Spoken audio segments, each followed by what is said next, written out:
All right, here we go. Another question from the community. Dude, these are the best. I agree. It's just fun, you know what I mean? And I will say too, it's always nice to hear back from people after we have talked about the question that they've written in. Whether that's, they'd reach out and contact us directly or we see it on the YouTube comments. There is something nice to the recognition that like, hey, I appreciate you talking through my issue and it actually genuinely helped. I receive that message regularly and it's nice. So well, hopefully glad we can to do it. Yeah, hopefully we can do it again. So yeah, this person says that they're a longtime listener and fan, so appreciate that. Let's see. Basically, the question is, how do you think gym owners should go about deciding what is considered Rx'd for a given workout?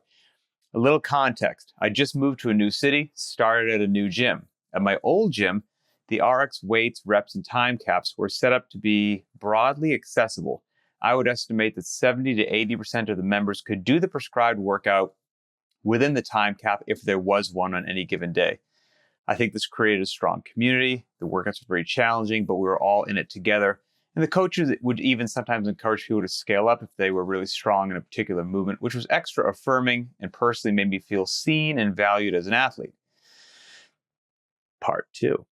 At my new gym, got a new gym now. The Rx standard is very different. The weights, reps, and time caps are usually accessible to the same 3 or 4 people, including the gym owner who writes the programming. Generally, most members do a scaled version most of the days. The coaches do always give lots of scaling options, which is great. But it's also weird because it never really feels like we're doing a workout together as a community. Rather, it's just a bunch of individuals doing their own individual personalized version of a theoretical workout. I understand it's good to have goals and work towards, and I know there should be a stigma attached to scaling. Honestly, it just doesn't feel great to go in day after day and see a workout where I'm like, well, another day with another thing that almost no one here can do. But maybe this is just a reflection on me needing to check my own ego and mindset and reframe what Rx means. Curious to hear your thoughts on gym owners setting the Rx standard at their gyms. Well, cool question. A lot of meat on the bone with this one. Yeah. And I have 2 things that jump out to me immediately upon hearing that question. And the first is kind of a war drum that I'm going to continue beating probably until, we stop talking about these types of things. But that is like, hey, where is this couched in the greater culture of what's happening in this affiliate setting? I think that is really going to have a huge influence on whether or not this is something that is actually a problem or if it's something that's just like, yeah, that's just kind of the way it is here. And that's just one more reflection of the people that are happening to be attending. So that's one, is the culture. And the second thing that jumps out to me a lot about this was this part where, the individual was talking about, oh, and I just lost it. Oh no, total brain fart. My goodness. Okay, so he's, gosh, so let's see. Old gym, accessible, strong community. Yep. We're all in this together. New gym. That's it. Yeah. Okay. So the part where he's talking about, sorry about that. It feels like we're all just doing an individual workout in a group setting. Yeah. That to me is one of those kind of reading between the lines, red light moments that goes off in my head that says, what does the rest of the class look like?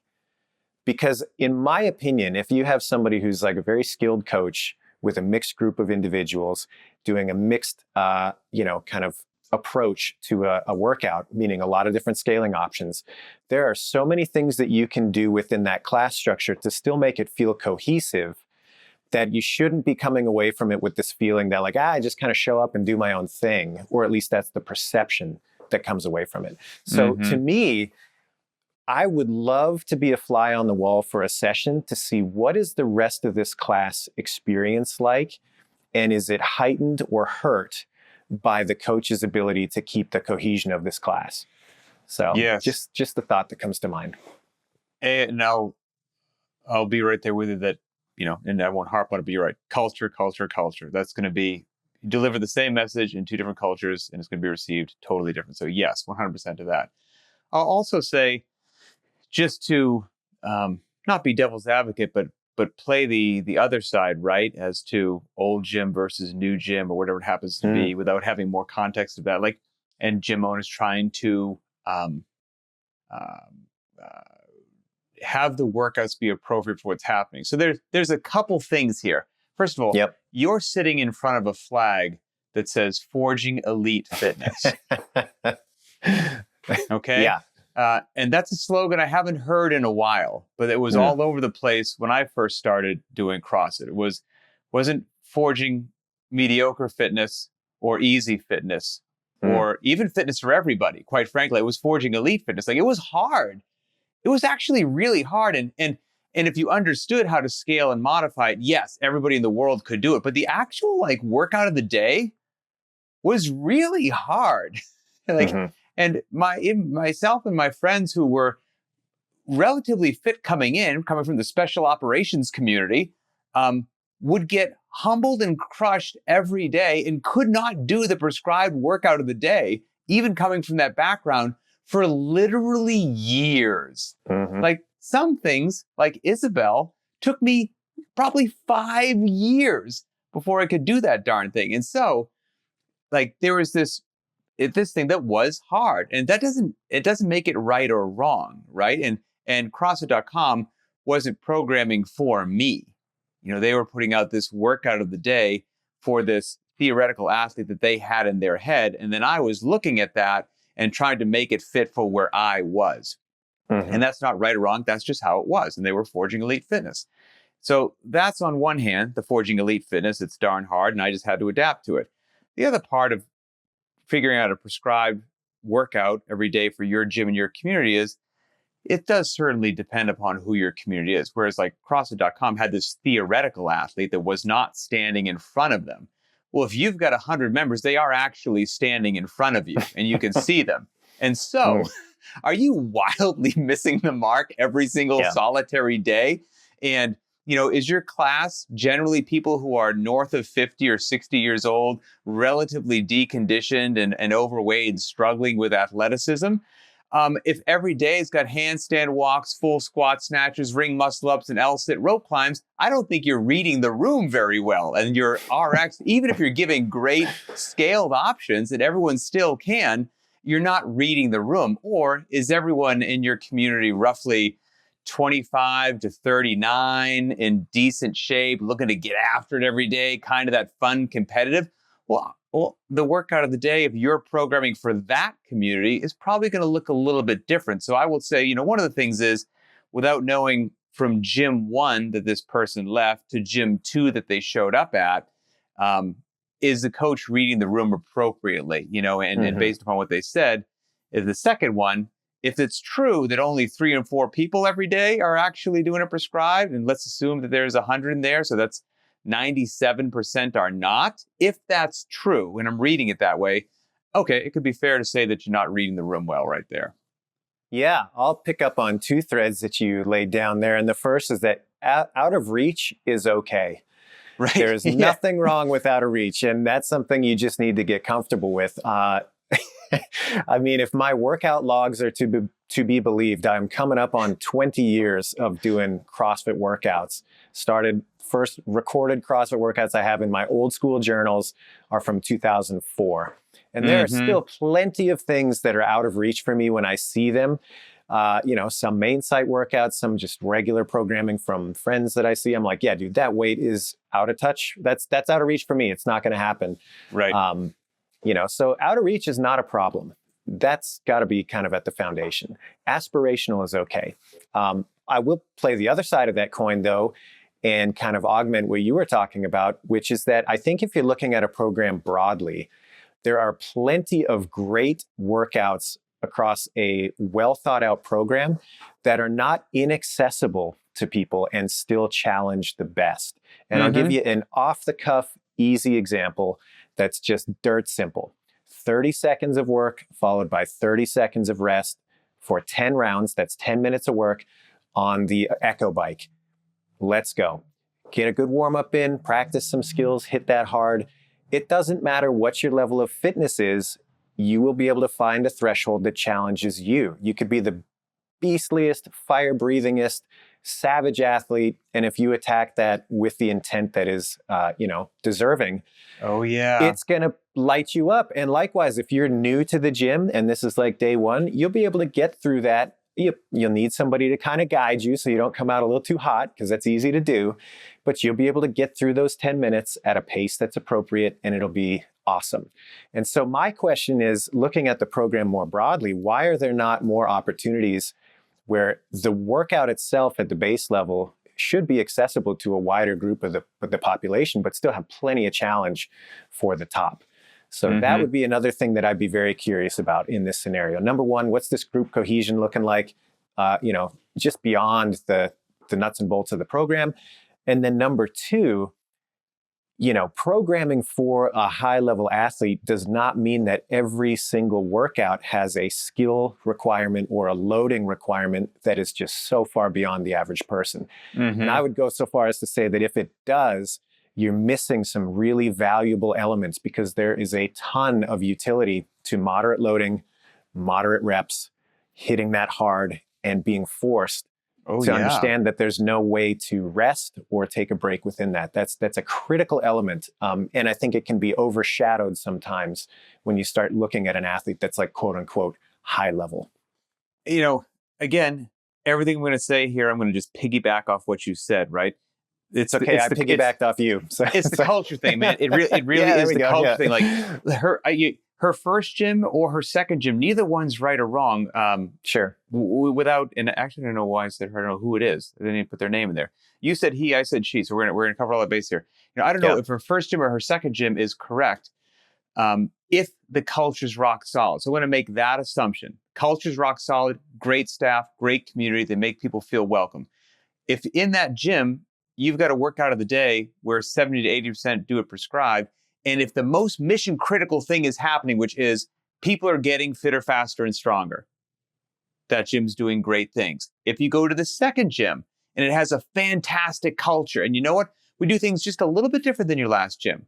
These workouts on the regular, they're pretty darn challenging. But you know what? Yeah. Like she even said, we provide great scaling options. So it sounds like that's never an issue. Like there's a way for them as good coaches to make it fit you. And then you're wrapped in this culture that there's no stigma attached to that. There's nothing bad about it at all. We're all in this together. And you know what? You're right. You are doing a bit of an individualized version, because Randy over there can walk on their hands. And that's really valuable. We don't want to shortchange Randy.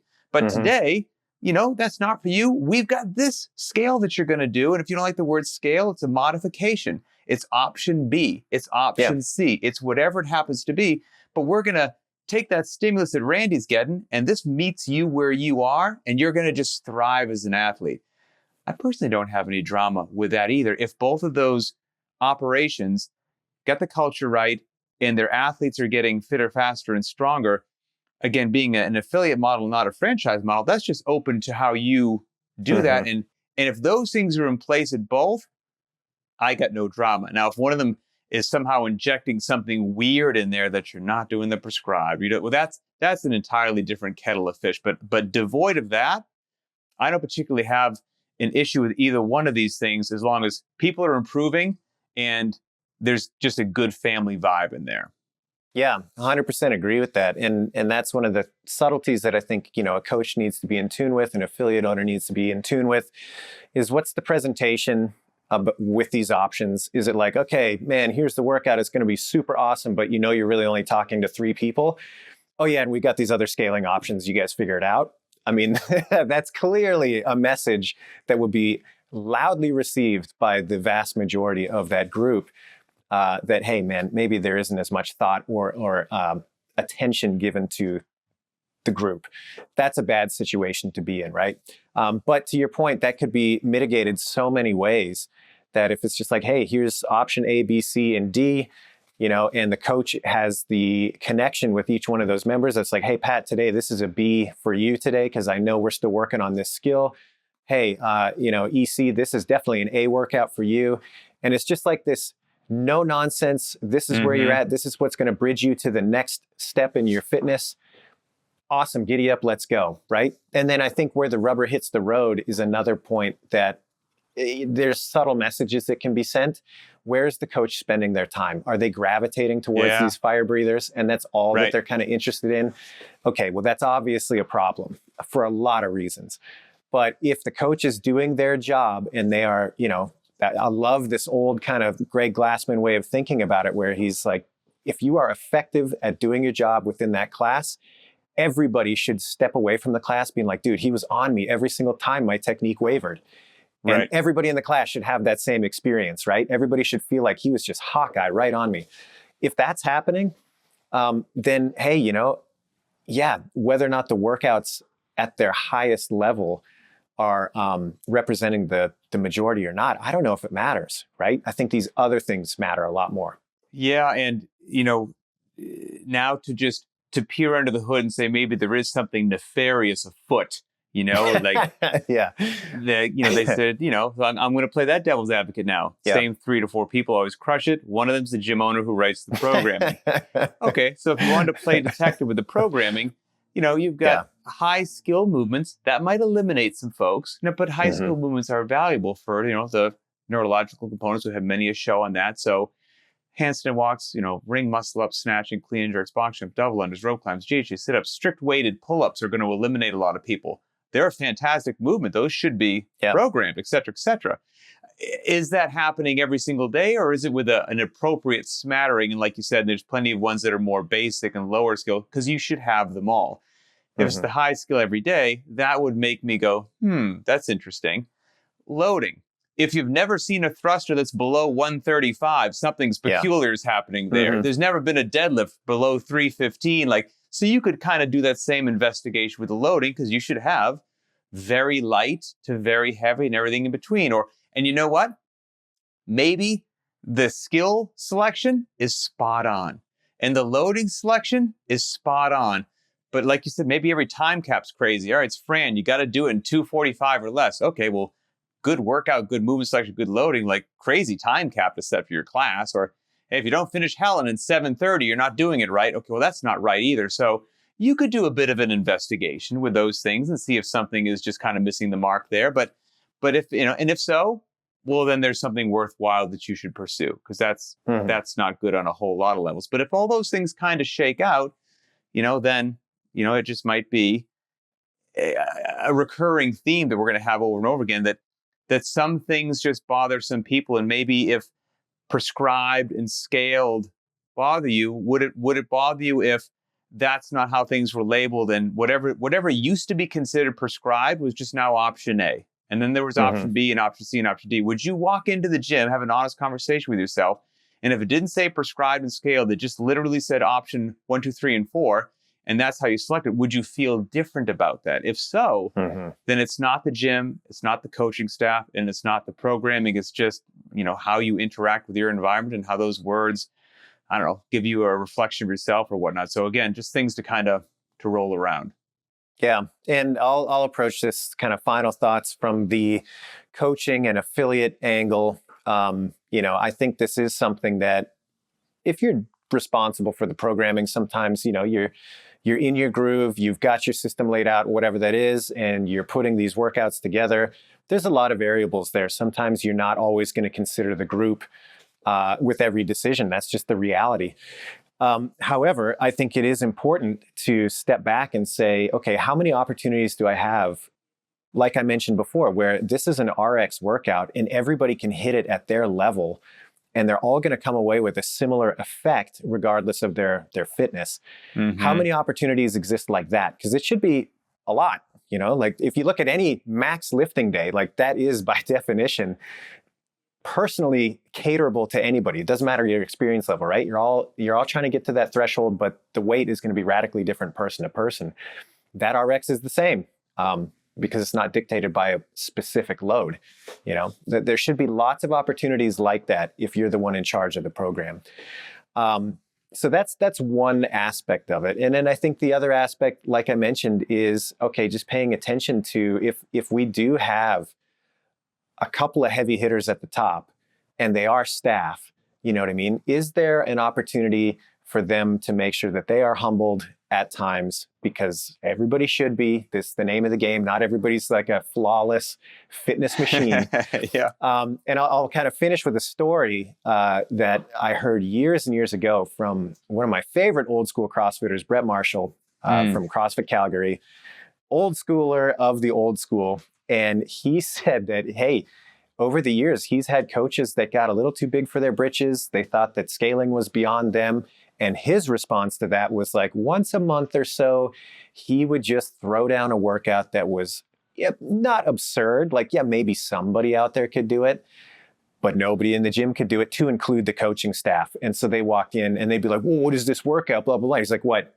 So you have to scale? You have a problem with that? Why? You're telling our members to do it every single day. And after a couple of those, they got the message. Hey, that's cool. The Rx'd isn't the important thing. The important thing is what's right for today and what's going to get me to that next step. And if you're not willing to take that medicine, how do you expect the members to do that? So I thought that was kind of a fun approach. Yeah, I love it. Yeah, that'll work. So hopefully some of this stuff helps the individual that wrote in. We, genuinely wish them well, and hopefully some of these things get figured out. If you want to help support the show, go to variednotrandom.com. Check out the cycles. Check out all the cool stuff to help your fitness journey. And if you've got an idea for a show or thoughts on this particular topic, go to the btwb YouTube channel, find this show, leave a comment, thoughts on this topic, or ideas for an upcoming show. All of you out there, listeners and viewers, all of you drive the content, so we appreciate it. It's your show. We're just taking care of it. So for Adrian Bosman, I'm Pat Sherwood, and we'll see you next time.